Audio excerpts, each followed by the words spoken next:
The doors of the congressional hearing room swing open like a Hollywood blockbuster. Jasmine Crockett storms in heels clicking like gunshots, a thick folder clutched in her hand. Like a loaded weapon, Speaker Mike Johnson freezes mid-sentence, his face turned the color of a ripe tomato, about to explode.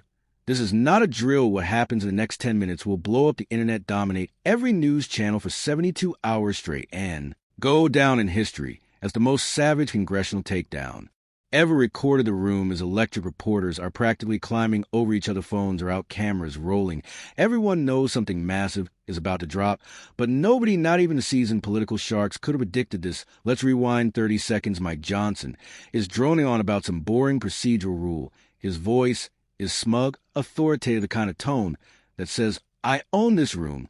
He's been doing this for months, shutting down debates, silencing opponents, bending rules like they're made of rubber. He thinks he's untouchable. Then Jasmine Crockett raises her hand, polite professional textbook. Johnson ignores her. She raises it higher. He keeps talking, voice getting louder, like he's daring her to try again. Big mistake. Crockett stands up. The room gasps, standing without recognition. That's congressional code red. Conversations die. Phones drop. Every eye locks on the freshman from Texas. Mr. Speaker, I have a point of order, she says, voice crystal clear. Zero tremble. Johnson's face darkens, his knuckles go white on the gavel. You can see the gears turning. Give her the floor, shut her down, steamroll past it. He chooses where the chair has not recognized you. He snaps, voice booming like thunder. At you down. But Crockett, she doesn't budge, doesn't flinch, doesn't even blink. She just smiles, that calm, deadly smile of someone who's already won the backstory you need to know. Before we dive into the nuclear meltdown, let's set the stage. This isn't just a random spat. This is personal. This is power. This is democracy on the brink. Mike Johnson became Speaker in October 2023 after Kevin McCarthy got yeeted out in a historic vote. The House was chaos, Republicans fighting like cats in a sack. Johnson slid in as the compromise guy, a constitutional lawyer from Louisiana, quotes the Federalist Papers like it's his Tinder bio projects, this holier-than-thou rule-following vibe. But here's the tea behind closed doors. He's a control freak, hates being challenged, especially by women, especially by freshmen, especially by black women. He's been using his gavel like a sledgehammer, cutting off Democrats mid-sentence, ignoring progressive hands for hours, ruling amendments out of order with zero explanation, blocking bills before they even hit the floor. It's not just petty, it's systematic. And Jasmine Crockett has been watching. Who is Jasmine Crockett? Let's talk about the queen in the room. 42 years old, civil rights attorney from Dallas Howard University grad. Yes, the Howard grew up watching her grandmother fight Jim Crow, spent years in courtrooms destroying opponents with facts and receipts. She doesn't play games, doesn't care about waiting her turn, doesn't flinch. When old white men scream, she walks into every fight with spreadsheets, C-SPAN clips, legal briefs, and a steel spine. For weeks, she's been building a dossier on Johnson. 47 violations, 47 times he broke House rules. She's got dates, times, video proof. She even consulted former parliamentarians. This isn't a tantrum. This is a takedown. The moment everything explodes, back to the chamber. Johnson is losing it, veins popping, face purple. You are out of order. He roars, sit down, or I'll have the sergeant-at-arms drag you out the room. Freezes, removing a sitting member. That's nuclear. Hasn't happened in decades. And for what's citing a rule, Crockett's colleagues jump up as he's on her feet, fists clenched. Ayanna Pressley is live streaming.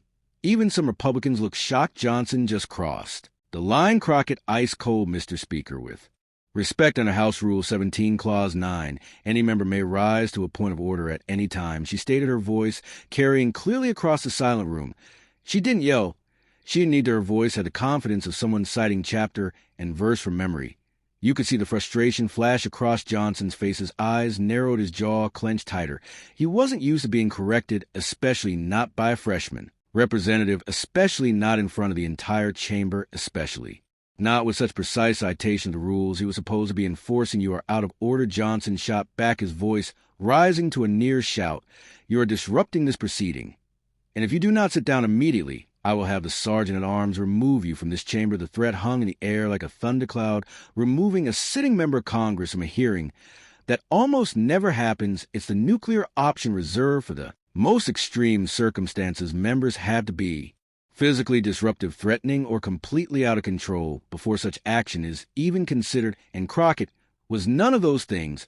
She was simply standing and citing House rules attention in the room, ratcheted up several notches. This had gone from procedural disagreement to a full-blown confrontation. Some of Crockett's colleagues started to stand ready to defend her. Representative Alexandria Ocasio-Cortez rose from her seat. Her expression fierce. Representative Ayanna Presley pulled out her phone, ready to document what might become a historic abuse of power. Others pulled out their phones, too, knowing this moment needed to be documented. If Johnson actually tried to have Crockett removed for simply citing House rules, it would be a scandal that could threaten his speakership. In the gallery above, reporters frantically typed notes, already composing the opening paragraphs of their stories. But Crockett didn't flinch. If anything, she seemed to stand a little taller. Her shoulders squared, her chin lifted slightly. The folder in her hands didn't shake even a millimeter. Mr. Speaker, she began, her voice steady as a rock, I am not disrupting this proceeding. I am attempting to exercise my constitutional right as a member of this body to raise a point of order regarding your conduct. In this chair, the words landed like a bomb. Your conduct. She wasn't just questioning a ruling. She wasn't just asking for recognition. She was challenging Johnson himself, his behavior, his actions as Speaker. This was personal now, whether either of them wanted to be or not. Johnson's face went from red to purple. His hand gripped the gavel so tightly you could see his knuckles turning white. How dare you? He shouted, losing composure. He usually maintained a mask of professional decorum slipped completely. This was pure, unfiltered anger. Now you are a freshman member who barely knows how to find a bathroom in this building, and you have the audacity to question the Speaker of the House on parliamentary procedure. The insult was deliberate, public, meant to humiliate. It wasn't just dismissive. It was demeaning, designed to put Crockett in her place. Through public shaming, gasps echoed through the chamber. Several members of Congress from both parties looked shocked. Even some Republicans who supported Johnson politically looked uncomfortable. You don't talk to a colleague like that regardless of their seniority. There are unwritten rules in Congress about maintaining respect between members, even in heated disagreements. Johnson had just violated those norms spectacularly. This was Johnson's mistake, his critical error. He let his anger override his judgment. He thought he could intimidate Crockett into backing down. He thought shaming her in front of everyone would end this. He thought that reminding her of her junior status would make her remember her place. He was wrong. Crockett opened her fold of the movement, was deliberate, almost theatrical in its precision. Every eye in the chamber tracked her hands as she pulled out a document. The paper was crisp, official looking. This wasn't some hastily printed internet article or partisan op-ed. This was something formal, something with weight. Mr. Speaker, she said, her voice cutting to the tension like a knife through warm butter. Since you question my knowledge of parliamentary procedure, let me share something with this chamber. She held up the document so everyone could see it. The pages were stapled together, dense with text. This is a record of every time in the past 3 months that you as Speaker have violated House rules to silence debate. 47 violations. Mr. Speaker, 47 times you've bent or broken the rules to push your agenda. The room erupted like a volcano. Democrats jumped to their feet, some cheering, others demanding recognition to speak. Republicans called for order, but their protests sounded weak, uncertain. You could see some of them exchanging worried glances, wondering if Crockett's claims had merit. Johnson banged his gavel repeatedly, the sharp cracks echoing to the chamber like gunshots. This is outrageous. You cannot make such accusations without proof. You are in contempt of this body. Crockett didn't waver. Her expression remained calm, almost serene in its confidence. I have proof, Mr. Speaker. I have dates, times, and video evidence of each violation. Would you like me to present them to this chamber?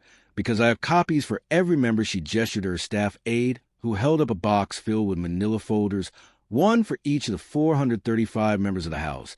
This wasn't a bluff or political stunt. This was methodical, documented evidence, prepared for distribution, the color drained from Johnson's face. This wasn't a bluff. She actually had evidence, documented evidence, video evidence prepared for distribution to every single member of Congress. This was a coordinated effort planned well in advance, executed with precision. For a moment, just a moment, you could see the panic in his eyes. He'd been caught, and he knew it worse. He knew that everyone in the room knew it too, but Johnson wasn't finished. He'd gone too far to back down. Now retreat would mean admission of wrongdoing. It would mean acknowledging that a freshman representative had outsmarted him. His pride wouldn't allow it.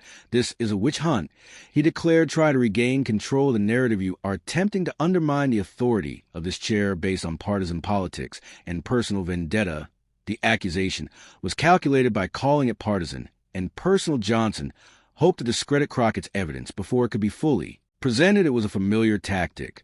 When you can't refute the substance of an argument, attack the motives of the person making it. That's when Crockett played her ace the card she'd been holding back for exactly this moment. Crockett pulled out a second document from her folder.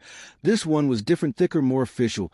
Looking, it had the kind of weight that comes from institutional authority, not just individual research. The pages bore an official seal at the top. Mr. Speaker, if this is a partisan witch hunt, then I'm curious how you'll explain this. She set her voice, carrying an edge now sharp and precise like a surgeon's scalpel. This is a legal opinion from the House parliamentarian.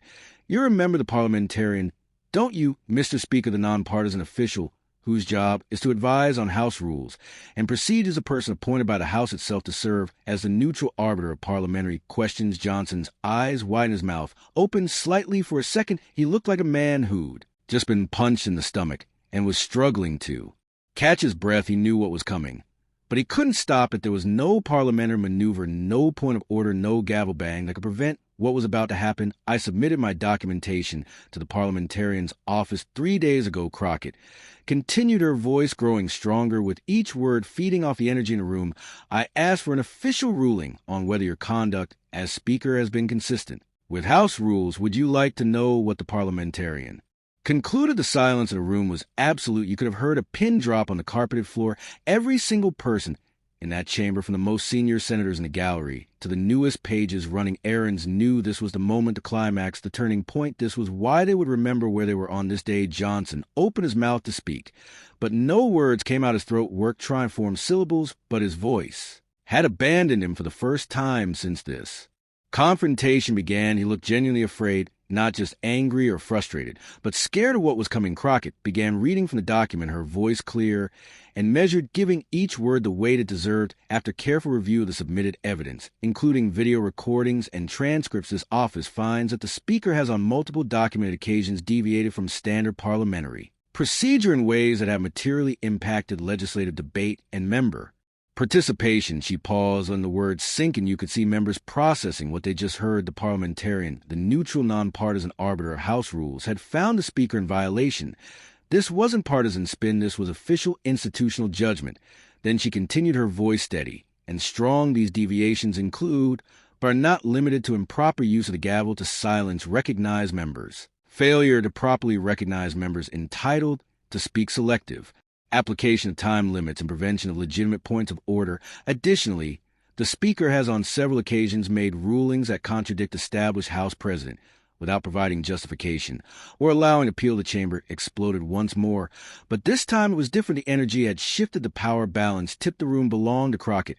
Now the final blow. Johnson tries to recover, calls it a witch hunt, says it's partisan garbage. Crockett, she's been waiting for this. She pulls out document 2, thicker, official seal, House parliamentarian letterhead. If this is partisan, she says, explain this. She starts reading after review of submitted evidence. The Speaker has engaged in multiple deviations from House rules, including improper gavel use, selective recognition, and prevention of legitimate debate. The neutral arbiter just nailed him. Johnson's mouth opens, no sound for the first time. He's speechless. Crockett keeps reading every violation, every date, every clip. The chamber is silent. You could hear a pin drop. Then pandemonium, Democrats chanting, Republicans panicking, phones exploding on social media. Crockett versus Johnson trends in under 5 minutes. The aftermath that shook the nation. By the time the gavel stops banging, Johnson is done. Crockett's speech gets 50 million views in 24 hours. Johnson's freshman insult becomes a meme. Late night hosts roast him for a week. Constitutional scholars call it the most significant parliamentary challenge in decades. Johnson tries to spin it, says Crockett was disrespectful, but the receipts don't lie. And Crockett, she doesn't gloat. Just don't forget to hit the notification bell to stay updated. Subscribe for more powerful video.